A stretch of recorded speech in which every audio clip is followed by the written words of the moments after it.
Oh, I did the wrong one. Hello, and welcome back to Retrieving Sanity with your podcast host, Keegan. And this is your podcast for all mental health, addiction, recovery issues, and topics. And today we have a very special guest. His name is Larry Bograd. But, real quick, let me give him a more proper introduction. My guest today is someone who has spent a lifetime exploring the spaces between silence and truth through novels, plays, films, and most recently, a powerful memoir. Larry Bograd is an award-winning author, playwright, filmmaker, and lifelong storyteller. His body of work spans from children's books to screenplays to documentaries, but his latest project, Bloodflow, takes us deep into personal terrain, a multi-decade journey to understand the generational impact of his father's suicide and how that loss echoed into his own life and health. With languages that's honest, tender, and unflinching, Larry invites us to witness the emotional archaeology of a man confronting the past, not just to explain it, but to transform it. So, Larry, how are you doing today? I'm well, Keegan. Thanks for having me on. Of course, it's great to have someone such as an esteemed author. Uh, it's great to have an esteemed author such as yourself on the show. Uh, so, why don't you tell me a little bit more about like who Larry is? Like, not so much like the books, but who are you? What's your story? That's a question I wake up with every morning, but I'll do my best here. All Um, right. well, I was born in Denver, Colorado. Both my parents were from the East Coast. My dad was actually from Eastern Europe and came to this country when he was three. Hmm. My family ended up in Colorado through a strange circumstance. My dad's older brother, my uncle, Uh developed huh. tuberculosis. Hmm. And at the time, a lot of people came west. I don't know about where you are in Texas, but a lot of people came west, including Denver, because of the thin mountain air. They thought it was a healing for TB. Yeah. Um, and then later, he brought my dad out for college. And then my dad stayed to do medical school, and then later Hmm. joined my uncle's practice, and they were doctors together until my dad's death. Oh wow. Anyway, I went through public school, and let's see, started college in Washington D.C. at the end of the Vietnam War, but wasn't the most fun place to be. Mm. I did about 20 months in Europe, including a trip that we'll probably talk about, where I went to a couple places where my dad had been Mhm. in Europe and also his birth town. Mhm. And then I went to graduate school in Seattle, and then made a beeline to New York with a novel tucked under my arm, thinking I'd be published immediately and a big hit, but that didn't quite work out. But I did back into a job as a children's book editor, Hmm. Okay. totally unexpected. And there was an artist we wanted to find a vehicle for. I ended up writing Mhm. that called Felix in the Attic. It ended up winning an award as the best book for children that year. Oh wow. And so I pursued the children's book field, both picture books, young adult books, and middle Mhm. grade books. Um, Published, I think, 11, 12 of those. But Oh towards wow. the end, I ran into some serious censorship and book banning issues, which Ooh. I think encouraged my publishers to maybe take safer bets. Oh man. So I moved back to Huh. Denver and I joined a local playwriting group Uh where huh. I actually met my wife. She was running it. So Mhm. I married the boss, and I taught. I was a college professor for about 10 years, mostly teaching creative writing, Oh wow. and then I kind of morphed into instructional design, and so my wage job was designing training, mostly for corporations Hmm. and Fortune 100 companies, some nonprofit work, and then Huh. I just actually retired from that Okay. in April after doing that for about 25 years. Yes, really. Congratulations. So now I have time to spend more time in my garden and be with my wife and grandsons, and already started a new writing project. So here we Oh man, that is way too cool. are. Thank you. Thank you for giving us a nice background on who you are and where you come from and stuff. And uh, boy, oh boy, I gotta say that I'm kind of jealous. Like, I wish I could be retired right now to just put my hands in the dirt and just work on, like, is this plant going to be okay? Do I Yeah, have a green exactly. thumb? Is it time to thin out the radishes? Yeah, but uh, of course, it doesn't make it like easy to have gone through this stuff, right? To see a finish line. Actually, let me rephrase that.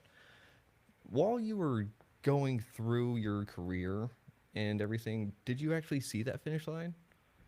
Are you talking about work or my Yeah, memoir? your work, but your retirement. You know, probably not, because both my wife and I were in the arts, which meant we had no retirement funds until we were in our 40s. Mm-hmm.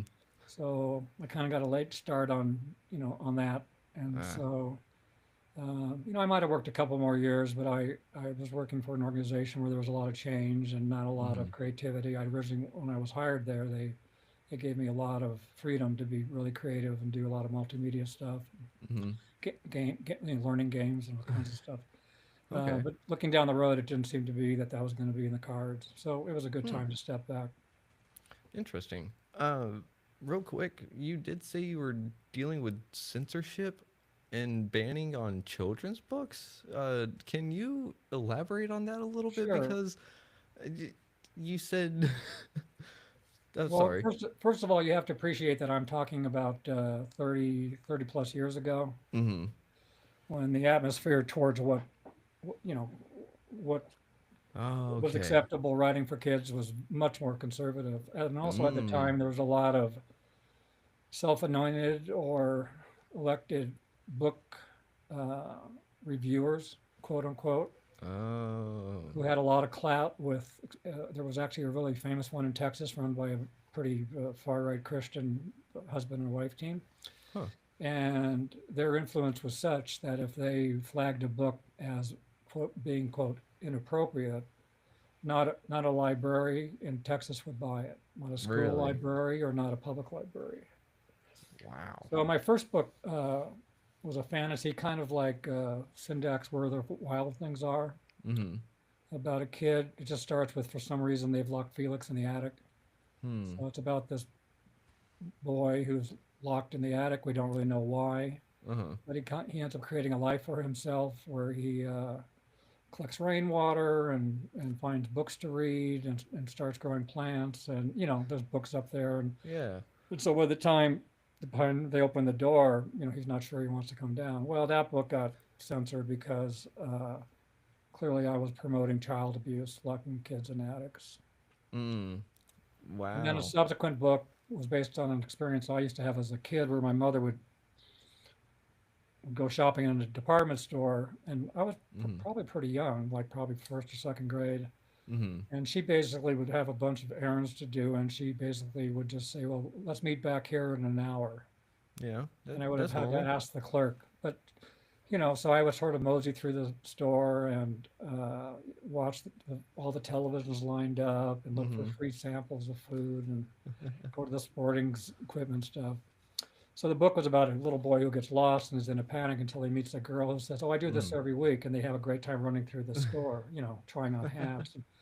So that got censored because you shouldn't have kids, shouldn't encourage kids to run around and abuse private property, right?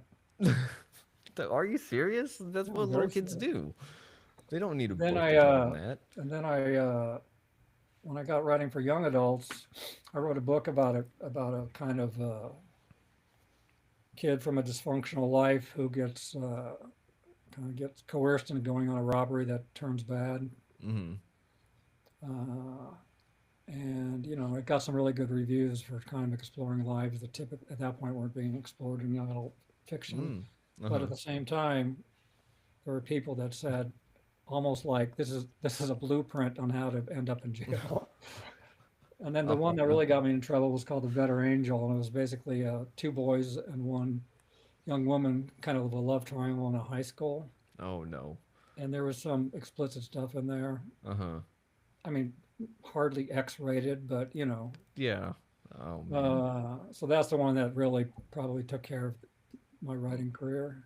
Oh man. And then I kind of reduced down to the middle grade, more like the 9 to 12-year-old reader. Uh-huh.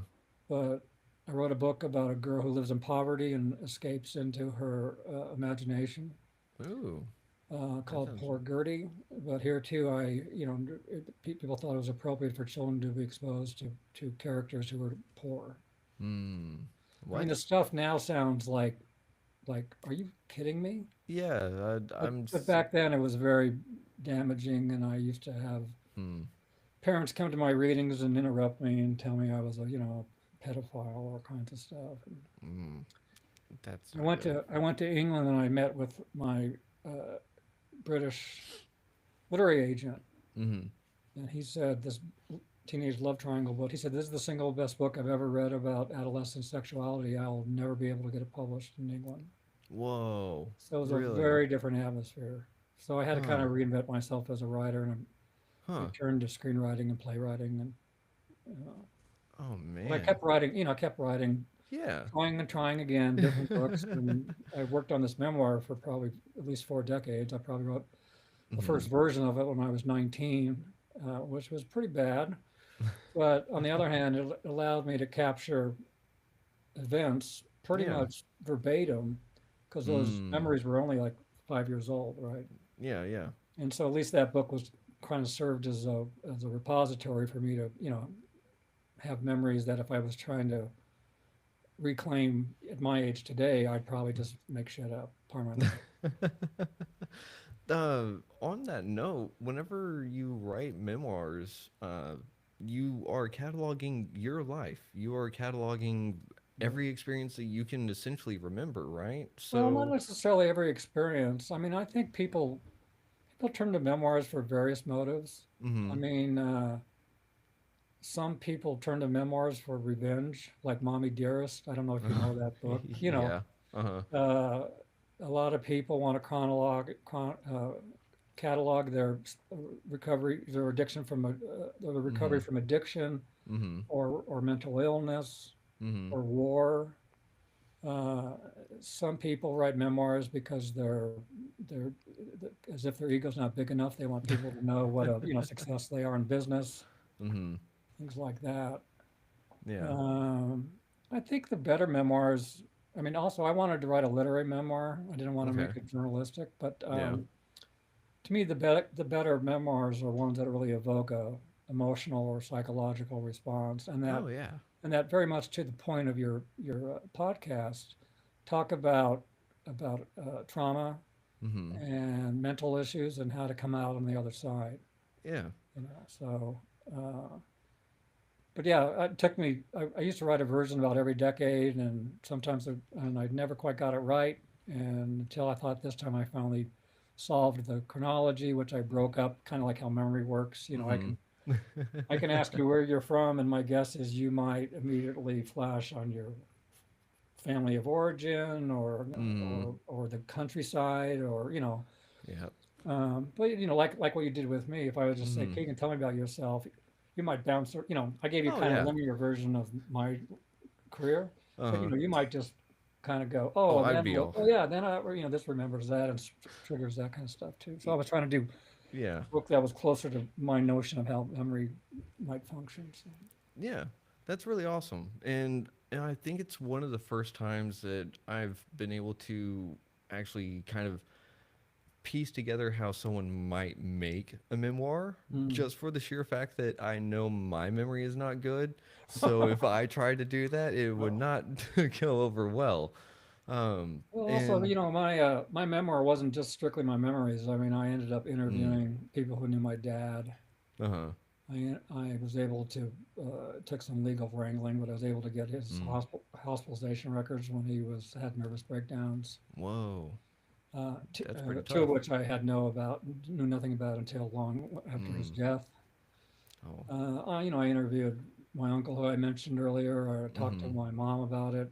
Five, over the years, maybe 5 or 6 different interviews. mm-hmm, I interviewed some of his relatives that I met once, only for the purpose of interviewing them because they knew my dad when he was much younger, kind of stuff.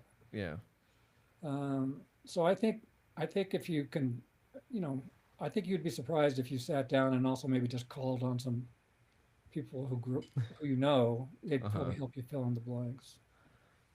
But isn't memory kind of fickle? Like, Oh can't yeah, can't yeah, people plant a false memory in your head sure. just because they're like, "Oh yeah, you remember that, don't you?" And you're like, Oh yeah, for Yeah, sure. sure, yeah, okay, yeah." Yeah.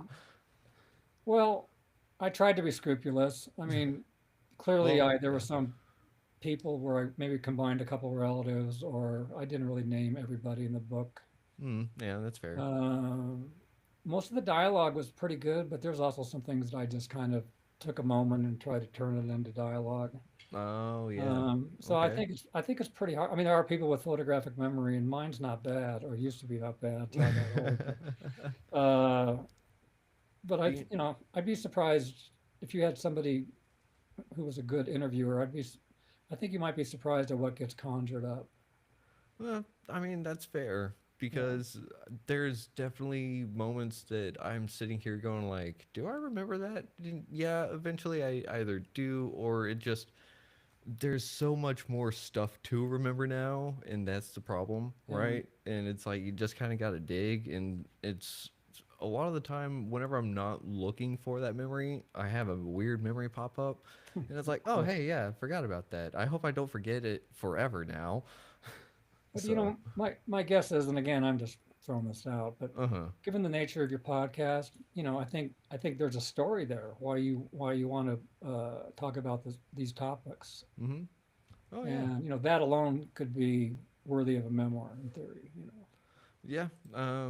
I mean, it's got its root for sure. So, I mean, it's got some episodes kind of talking on it, but it's really all about trying to hear everyone's perspective on retrieving sanity, Mm-hmm. because what is retrieving sanity? Like for you, what would you define retrieving sanity as? Because we kind of uh, deal with it every day in a sense. Whoops. Because we're always losing it, either due to stress, frustrations, impatience, so on and so forth. And going into it is kind of hard, because retrieving is an action. So it's not like I just lay and get sanity.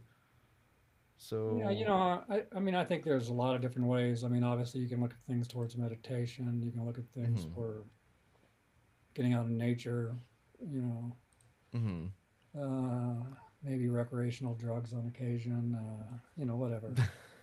yeah, Um, my as far as my story, I think mm-hmm, coming to certain understandings about not only my dad's life, but how his suicide impacted me, mm-hmm, and some of the life choices I made, positive life choices that I made mm-hmm, to not have his story become my story, yeah, things like that.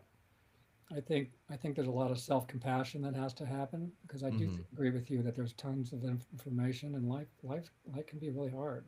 mm-hmm, Um, and some people, like in my dad's case, I mean, sadly he was in the throes of a psychotic depressive episode when he killed himself, so clearly he lost suicide. I mean, he never, you know what I mean, mm-hmm, he was a in an insane state yeah, yeah, that unfortunately he didn't wait or didn't have the proper treatment mm-hmm, to get himself out of. yeah. Um, so real quick on that topic, how did you handle the news whenever that first happened? Well, I mean, I had just turned 13 2 weeks earlier. Oh, My sister was only a year older. My brother was only a year younger. So, mm-hmm, I was in seventh grade at the time. oh boy, And I'm Jewish. And I knew I sensed there was something off with my dad during that weekend, which typically tends to be a real happy occasion for Jewish families. mm-hmm, But didn't really know why.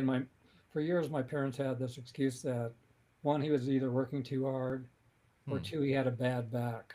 He had to go lie down. He had a bad back. mm-hmm, mm-hmm, But 2 days after my bar mitzvah, it was decided that he would be hospitalized here in Denver. hmm, Um, and again, it was I think my mom being more protective than elusive, kind of basically just Mm-hmm. said, dad's been down in the dumps, Mm. the springs are always hard for him for a number of reasons, blah, blah, blah. Yeah. Um, but the day before he died, uh, my siblings were busy, and my mom asked if I wanted to go visit him at the hospital. Mm.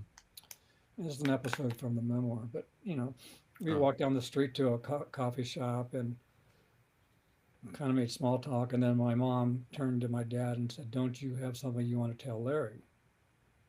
Mm. And he basically said, I mean, I was like really tense, Yeah. and he said something to the effect of, uh, "Son, I'm a sick man, but it's not the kind of sickness that you're used to hearing me Mm. talk about as a doctor treating patients, Uh-huh. and it may take me a while to get better, and I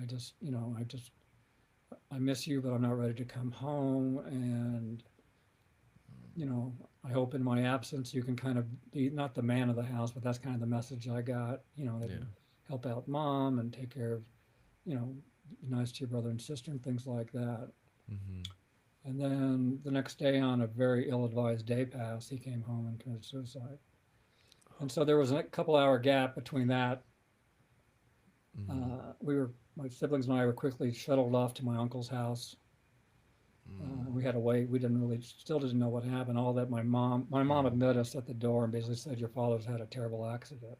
Oh no. So, as a kid, you're like thinking, did he fall off a ladder? Did the dog bite Yeah. him? I mean, whatever, you know, Yeah.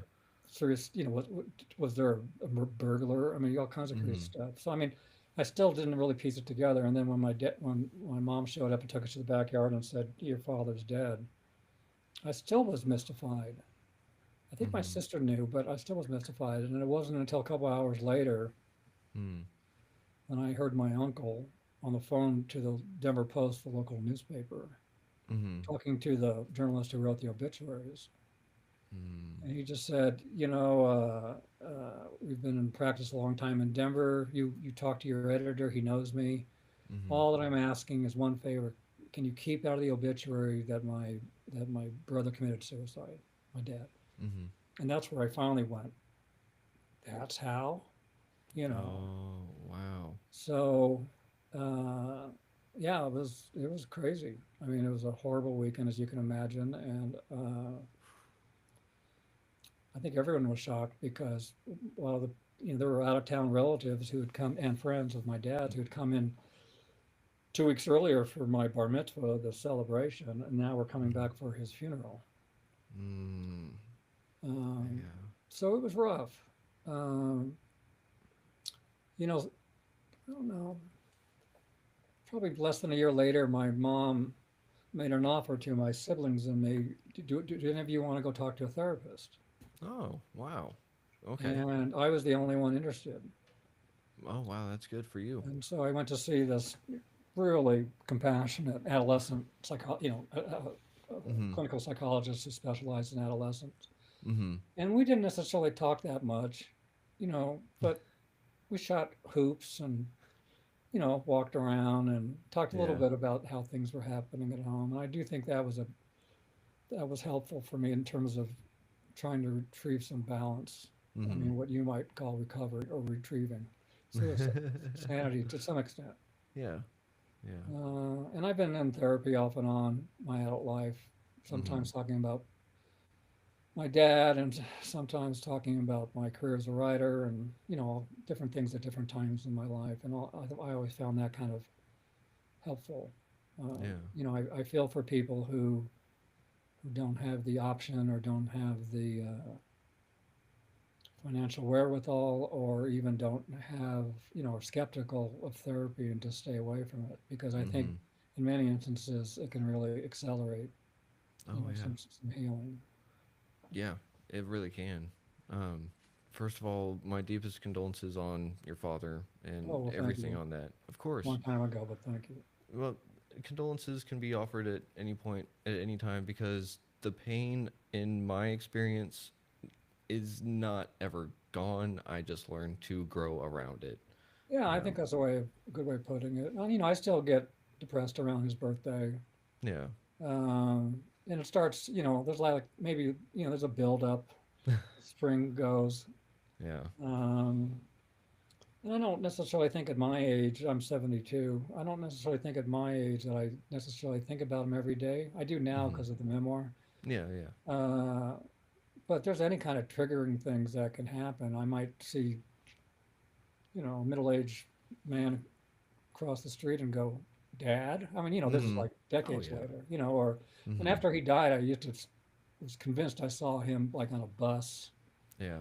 or, driving by our house. I mean, it's hard to accept that kind of death. Yeah. It really is. I can really relate to seeing, thinking you're seeing your loved one that's passed, and it's just someone else. Because whenever I moved down to the DFW area, I had years before I had lost a younger cousin, was Mm. essentially a little brother to me, and whenever I moved down here, I saw like two people right away that looked just like him, and I was like, "You liar! You're not dead!" Yeah, And of course, the truth is, it is what it is. But I can really relate to that, and there was a part of me that was like grateful that he wasn't still. It wasn't actually them, uh, because because I don't know. huh, It's kind of complicated in a few ways, but in the end, I think it's just how everything happened is how it happened for the better, and I don't know what that is. yeah, Um, you make a good point. I mean, I might be kidding myself, but I actually think I wouldn't have gone into the arts if my dad had lived. oh, really? I mean, my sister became a therapist, my brother became a pediatrician, my dad was a doctor. Mm-hmm. We were, well educated, and Hmm. my mom didn't get to go to college, Mm-hmm. but she finished college when she was 55, and she got her master's at 65, and she got her Mm-hmm. PhD at 85, and went on the Phil Oh, wow. Donahue show. You're probably too young to remember that, but, I you know, remember hearing about it. Yeah. yeah, yeah. So I mean, but I also kind of, so I kind of have a feeling that I might have like ended up in a different, maybe like teaching history or something like that. I've always been Huh. interested in that, but I kind of Maybe. felt that the worst thing that could happen to me has probably happened. Yeah. And so if I don't want to live my life, then Yeah. I'm not taking advantage of what time I have. So There you go. yeah. That's fair. I do find it interesting that you actually are a creative type, and you are the one that went to therapy. Uh, that kind of, for some reason, that's showing me like that's a great way to get pain out. You know, to be creative. Yeah, So, it is. And also, well, I mean, I once went to therapy now probably 20 years ago or so because I kind of felt my writing career was over. I ran into all this censorship, yeah. and I had these, this kind of flirtation with Hollywood. But then, and I Mm-hmm. mean, supposedly it was on, it was going to be produced, blah blah blah, and Uh huh. that all fell apart. And I had Oh. producers steal the screenplay and all kinds of shit like that. Oh man. And I actually went into therapy for the reason that I just felt, I had wasted time as a trying to make as a writer, Hmm. and my therapist said, she listened to me moan and bitch for a while, As they and then usually finally at do. one point she said to me, "Do you identify as a writer?" Hmm. I go, "Yeah, I do identify a writer. I mean, that's why I'm here." And she said, "I hope that you can keep that identity, creative identity, and not feel that other people are going to judge whether you're a writer or not, Hmm. and that the Yeah. financial market's not going to judge whether you're a writer or not." And that was Mm-hmm. very liberating. Hmm. So I do think for creative people, uh, therapy can be a good tool. Mm-hmm. I wouldn't say it's an end all and be all. I think there's a lot of things that go into healing and, to use your term, retrieving sanity. Mm-hmm. But I would say that, at least for me, therapist was a catalyst. It got me there kind of sooner and more cleanly, cleaner. cleaner. Yeah, So, more um, cleanly. yeah, we can definitely leave that one to the side. Some people don't mind talking about it. Some people do. So, uh, on the off chance that you would be able to ask someone in your past anything regarding your father's uh, suicide, what would it be, and who would it be? I asked a lot of questions already. I mean, I asked Mm-hmm. his brother, my brother, his brother was 14 years older, so he was kind of like a father slash older brother. Mm-hmm. My mom was very open. Uh, uh, I interviewed a lot of relatives. He had another brother I talked to and cousins and Mm-hmm. things like that. I actually would like to, I wish I had the opportunity to know him better. Yeah. Yeah. When somebody dies young, I don't know how you feel about your cousin, but sometimes you just flash on, boy, it'd be fun if they were here right now. Oh yeah. Mm-hmm. And in my case, I mean, he didn't see me graduate high school. He didn't see me choose to become a writer. He didn't visit me when I was in New York City. Mm-hmm. He never met my wife. He never met our three daughters, who are now would have been his grandkids. Mm. Stuff like Yeah. that. Just so much. And he was funny. I mean, when he was healthy, he was really fun to be with. Uh, and I miss that. Yeah. I think there's a lot of potential. I mean, I think there's a lot of traumatic things associated with death, but I would say Mm-hmm. parent loss under certain circumstances, and in this case, a suicide, Mm-hmm. is right up there. In terms of something that just spins you into a whole other realm. Yeah. It's not something you can ever really be ready for, even Mm. if you kind of knew it. Like, even if there was a terminal diagnosis, it's like, Yeah. okay, well, that doesn't help anything. Right. Right. Um, Right. Yeah. so, No, I mean, I think one thing. I mean, mostly a good thing, but sometimes not a good thing about humans is we develop, hopefully we develop really strong and hopefully healthy emotional bonds. mm-hmm. So Yeah. when those are broken, you're like lost in the wilderness. Yeah. Yeah. And it kind of depends. If you're lucky, you have a personality where you kind of go towards homeostasis. You try to Mm-hmm. move back towards a balance, even if it's a little bit crazy. Yeah. But in some cases, people just spin out, right? I mean, Mm-hmm. they try to self heal with drugs Mm-hmm. or Avoidance, problematic anything. behavior, things like.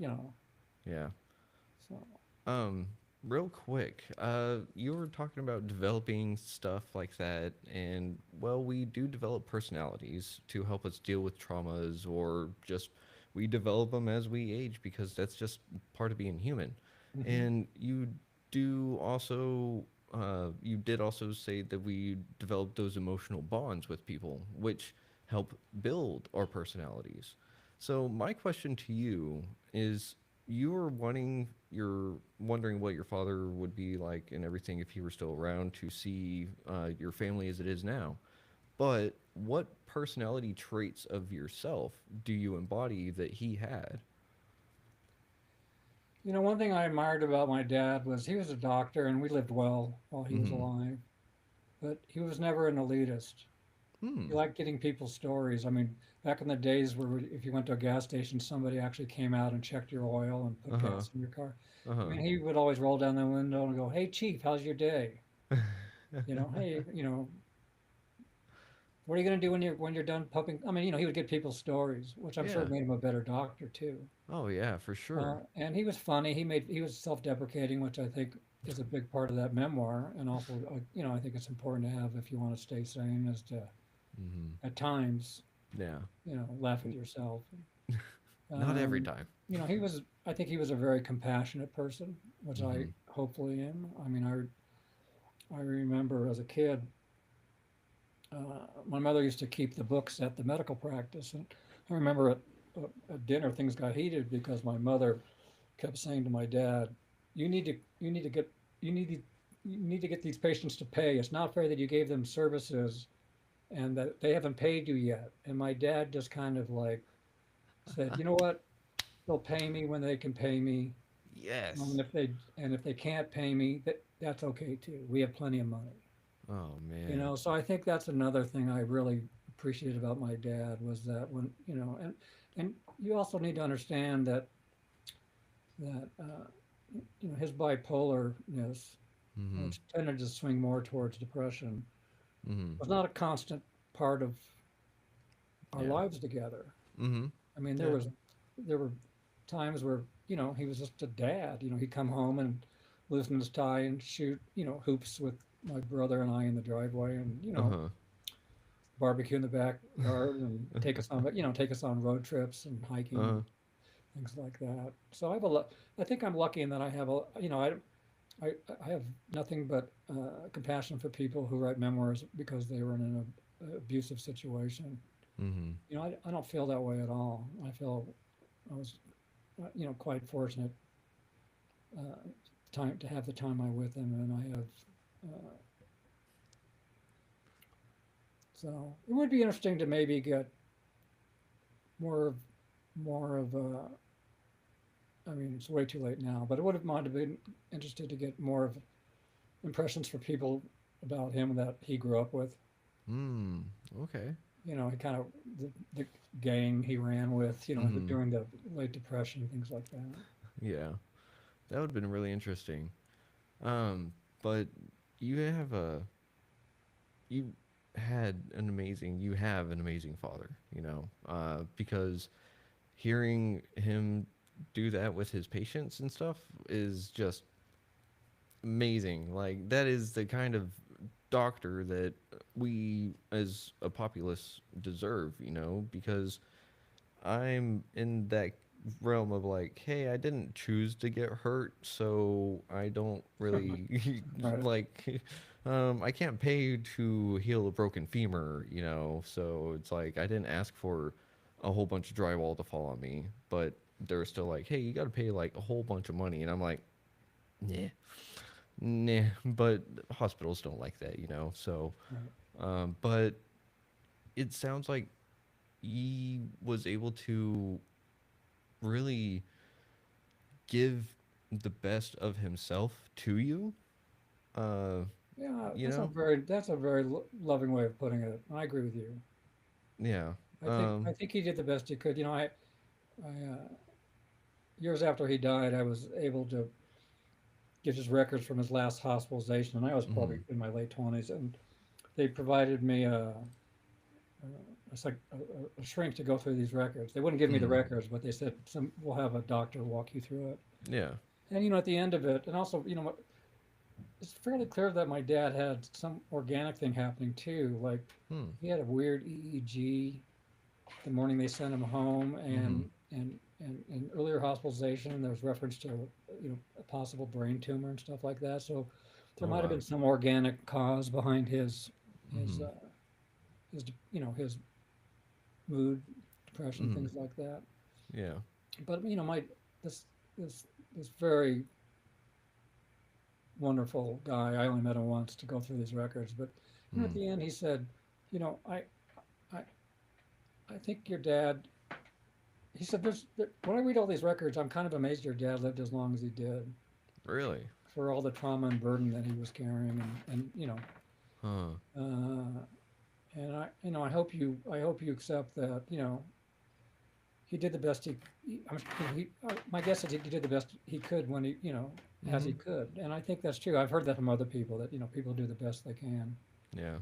So you can get crazy at them, but at some point, if you're going to have any level of compassion, you don't have to Mhm. go give them a hug, but at some point you might have a more balanced view that you know, given their personality, I kind of part of me understands this, even if it was you know stupid behavior, hurtful behavior.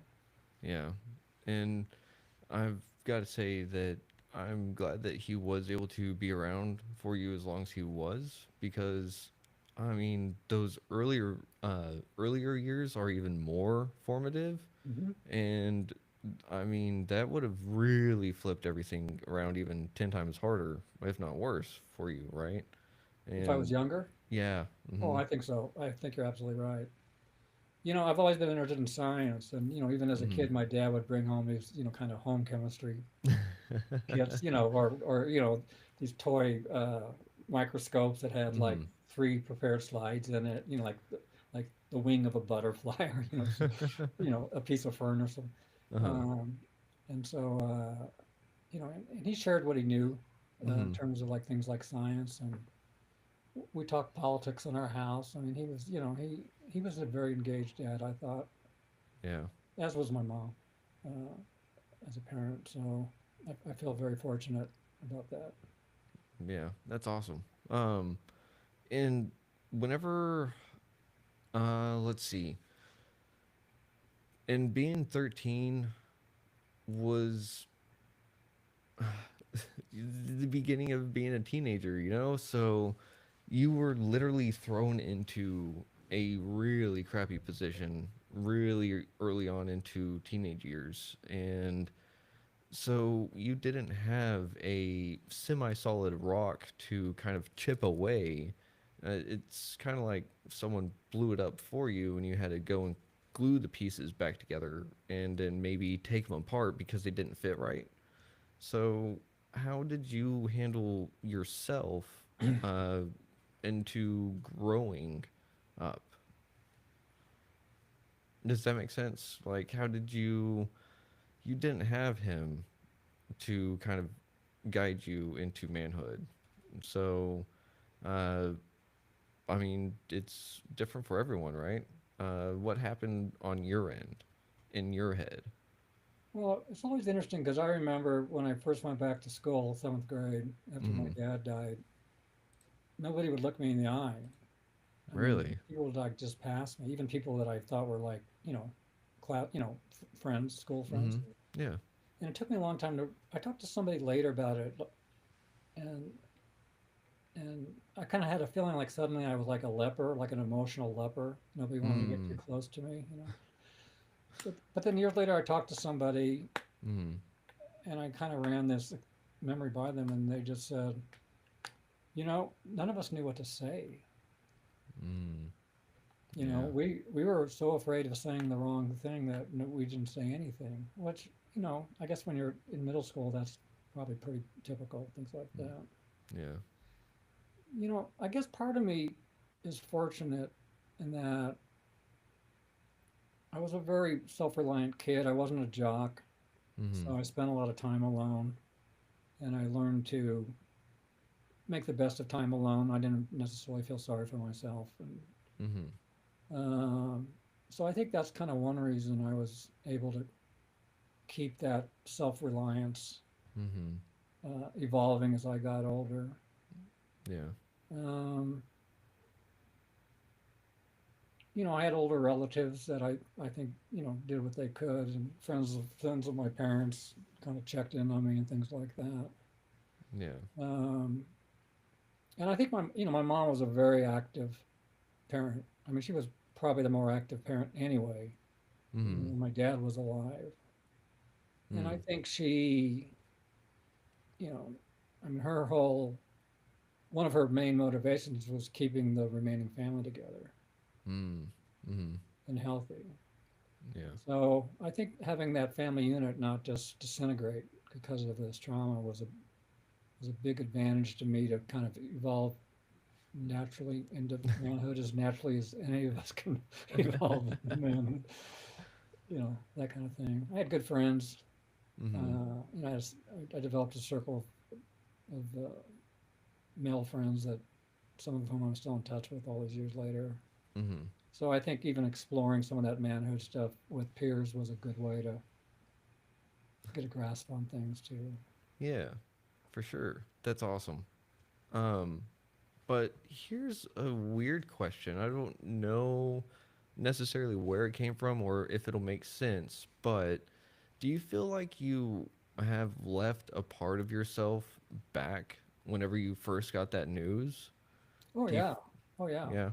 Because I mean, I can generate that presence, Mm-hmm.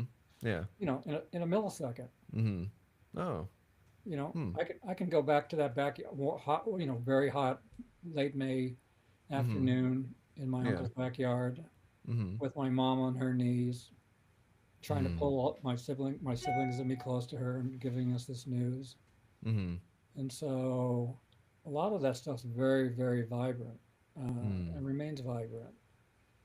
And, I end my book, I don't know, you may not have had a chance to read it, but, I end my book with the kind of fortuitous thing happened that a year ago, May, as I'm preparing for my usual May slump, Uh-huh.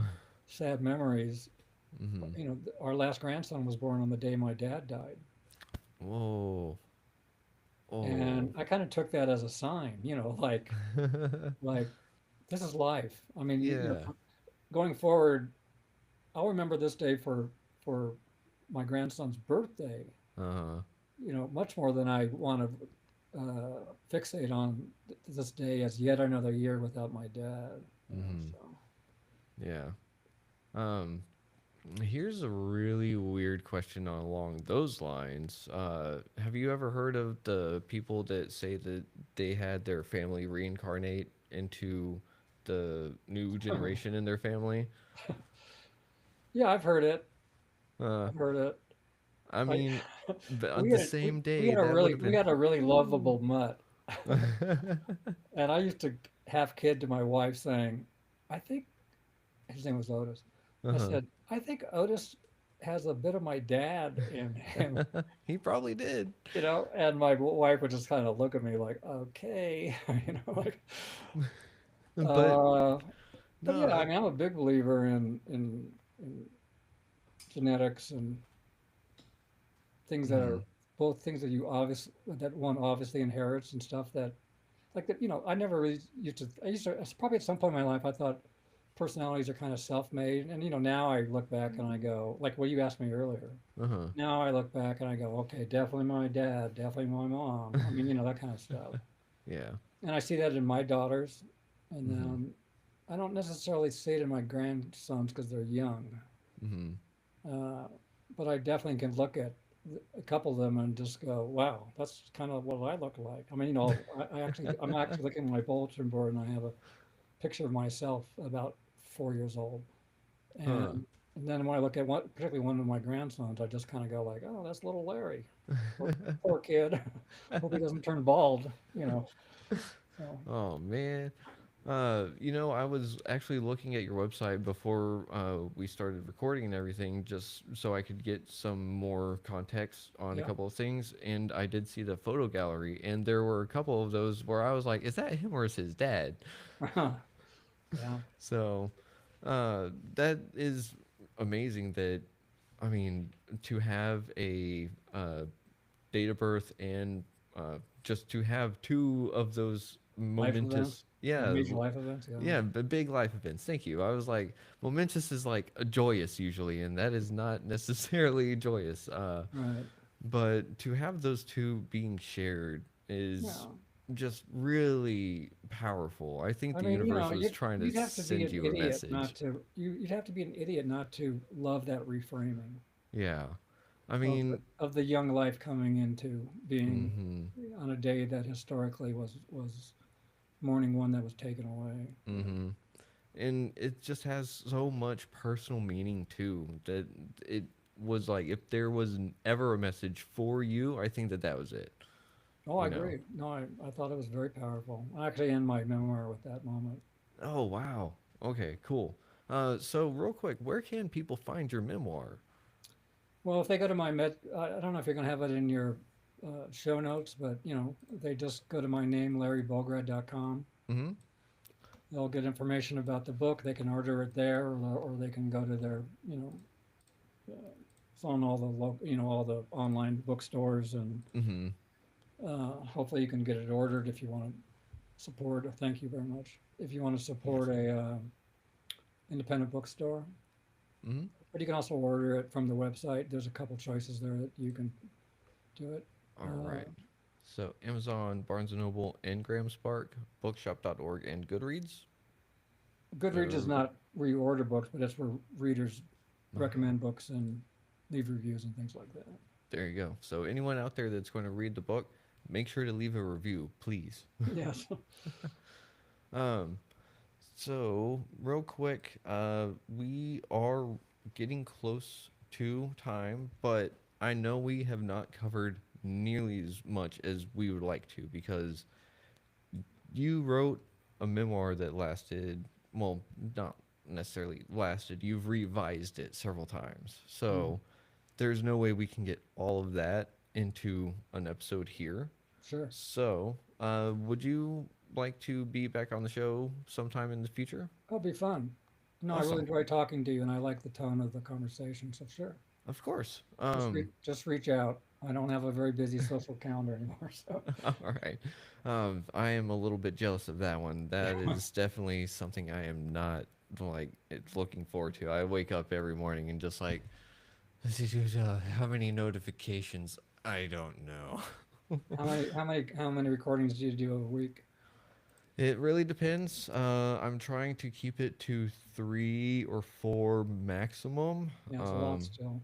It is a lot, and I'm a one-man show doing all the editing, and so I mean I've got a lot on my plate. I Mm, mean we're actually booked out until we're not booked out. Okay, let me rephrase that.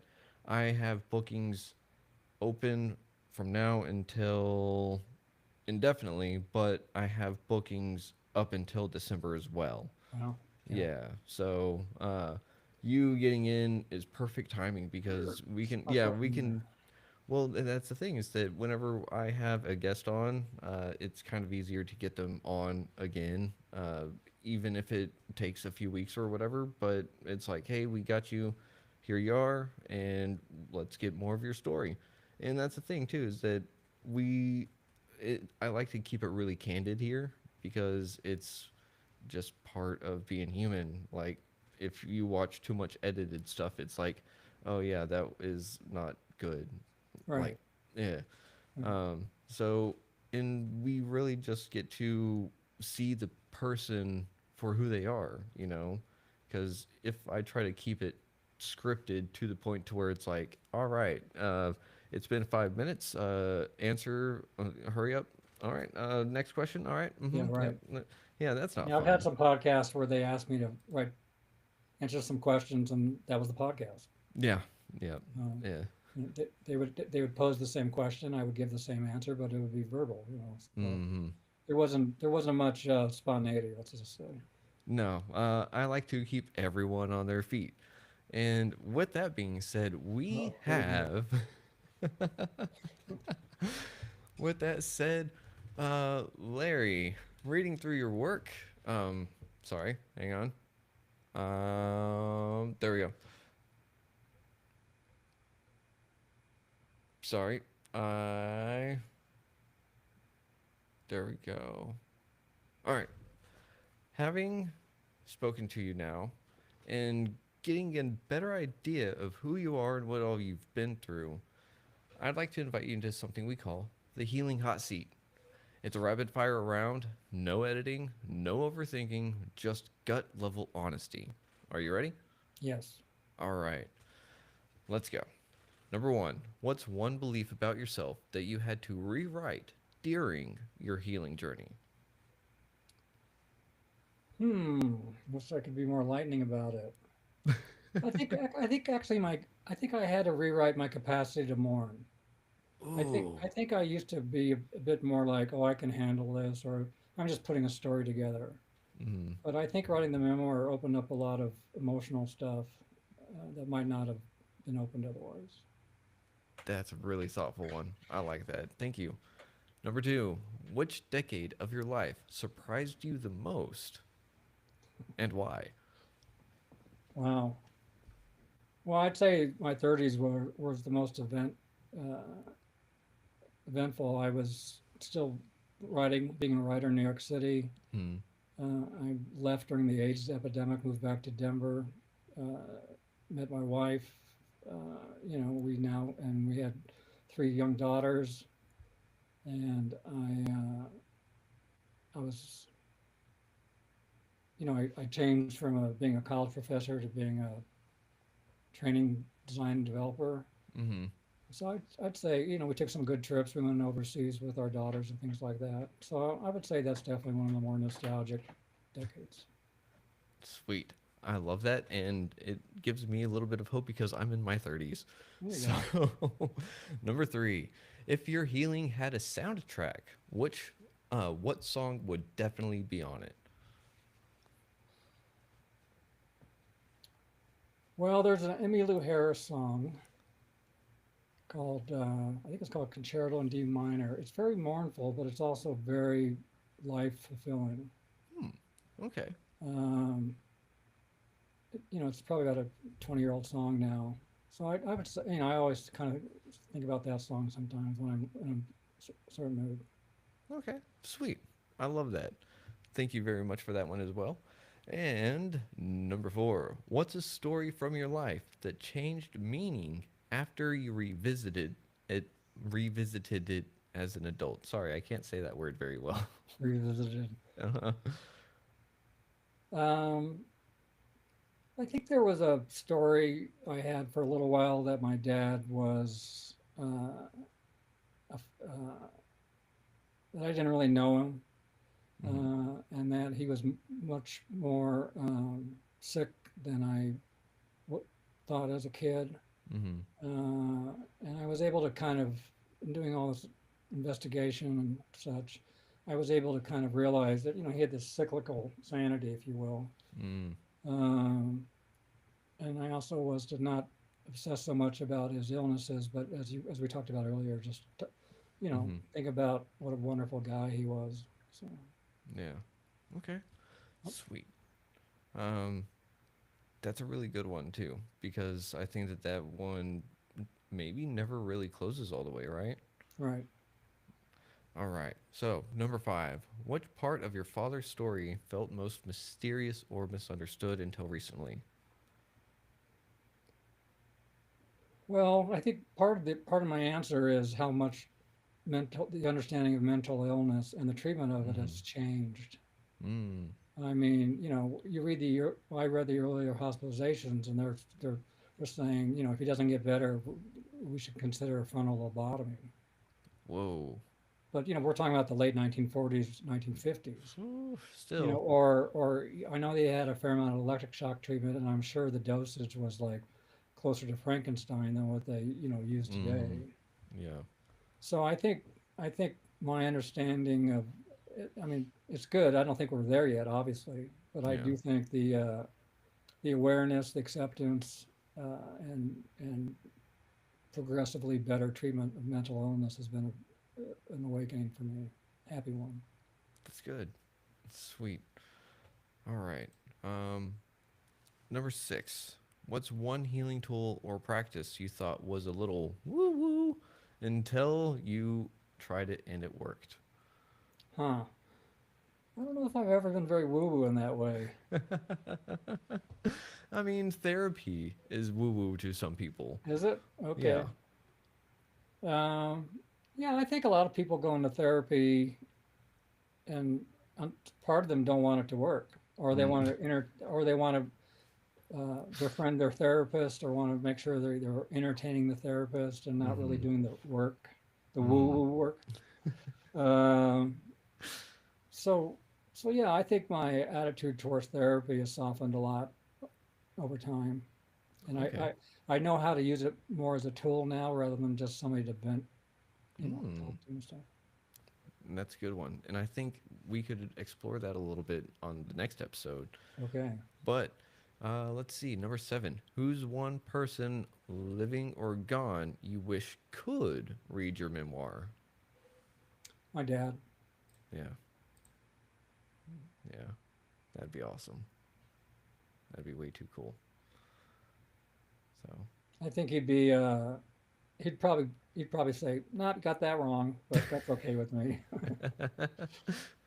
uh, he would do it lovingly, I'm sure. He underwent a big emotional change. He was part of the occupation forces after World War II, and he went to some Mm. of the displaced persons camps where Holocaust victims went and sometimes lived for years as refugees.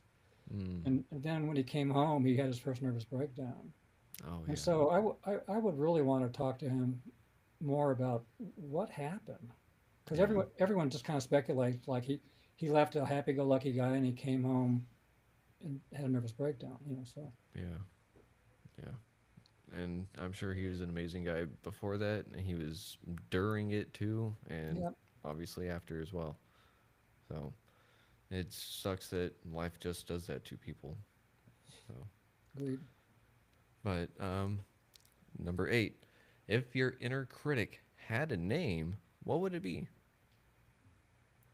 And you can't say Larry. Um, a name. Yep. Um, well, it'd be kind of like a jester's name. It'd be like, stop fooling around.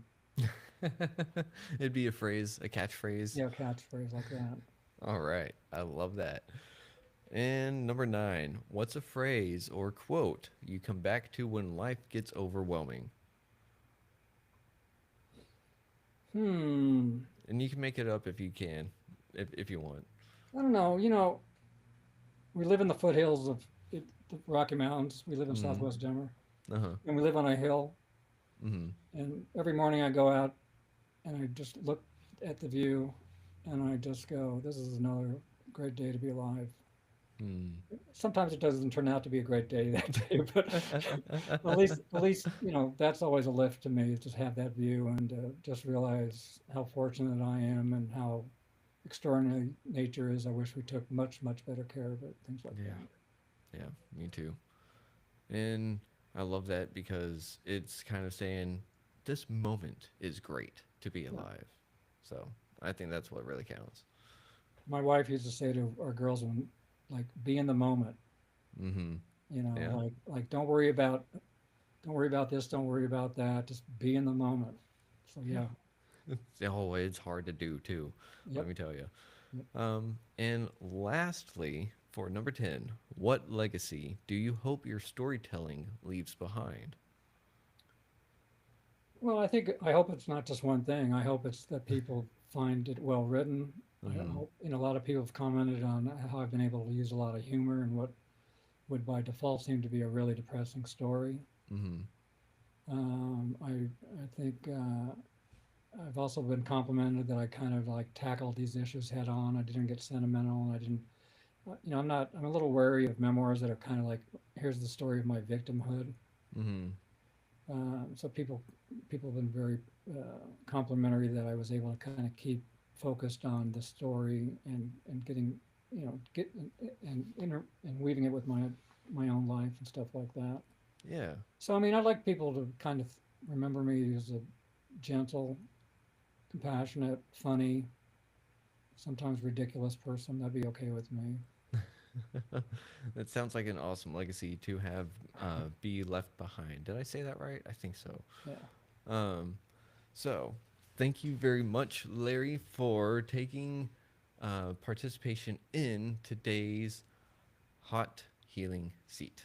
So, Well, I'll get um, faster next time, Keenan. I promise. oh, no worries on that. It is also on the host. I am the one running the pace, and Mhm. I am We'll tighten enjoying those it. up. Yeah, I can always tighten up the game show segment. I can always sit there and just be like, all right, we're going to have a game show. So be ready. Oh, really? So I could always add sound effects and I stuff, actually was but I actually was on a podcast where if I said something that interested the host, I would hear studio applause. And the first time he did it, I was like, did that throw you off a hole "Yeah, or it what? did, it did." And even when he did it for like the third or fourth time, I just went, "This is crazy." But Weird. anyway, I mean, some people might like that. I don't know. yeah, Um, if we're going to have a live audience, they're going to be submitting chats and stuff like that. They're not going to be behind me. They're not here in this room. If yep, they're in your room, that's cool. Just don't turn the camera around because that's a yeah. lot of pressure on me. There you go. So, No, I'm here by my lonesome. So all right. Well, you're not lonesome anymore because you've got the internet behind you. And also, because you were in the healing hot seat today, hang on. You made it through the flames gracefully, I might add. And on the show, when someone brings vulnerability and creative courage to the mic, we don't let them leave without honoring that properly. So, Larry Bograd, we now bestow upon you the ceremonial, completely made up yet absolutely meaningful title of The Memory Weaver of Quiet Truths. Oh, So, nice. I'll take that. Thank you. of course, thank you for being on the show, being vulnerable, and showing us what it means to actually use our gifts for the world, because you're showing yourself and how it takes to be vulnerable, what it takes to be you essentially. And it's just going to help the world see life through different lenses, help people piece together parts of their own stories maybe, and just make the world a better place. I really do think so. Well, I hope so. Thank you. Of course. Um, Larry, one more time for everyone out there, they can find you at larrybograd.com, correct? Hmm. Yep. And where do you prefer that they buy the book? I don't really care as long as they buy Okay, it. fair enough. You know, Well, everybody says you got to get up on Amazon, but you know, I have some political misgivings about Amazon and Bezos, but yeah. you know, Hmm. I would prefer that they support an independent bookstore if possible. Okay. Then we will definitely try and do our best. I think Lulu is pretty good at doing that kind of stuff too, right? Like lulu.com. Oh, I don't know that one. Yeah. I don't know. Maybe give it a check out. Maybe it'll Huh. be good for you. I don't know. But anyways, Larry, we have come to the end of this episode. So everyone out there, thank you for listening to Retrieving Sanity on WDJY 99.1 FM. And as always, love yourself, love the person next to you if you can, and just try to be a nice person for the rest of today. So for now, that's all we have. Be sure to check us out next week. And as always, much love. Shalom and stop.